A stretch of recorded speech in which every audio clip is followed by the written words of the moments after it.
ताम् पद्मिनीम् शरणमहम् प्रपद्ये लक्ष्मीर्भेणश्च ताम् ताम् वृणे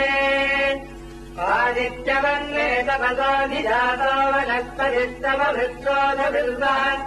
तस्य पराजितपदानुदन्तु भाजान्तराजाश्च वाच्या लक्ष्मीः उपैतुमान् देवतः कीर्तिश्च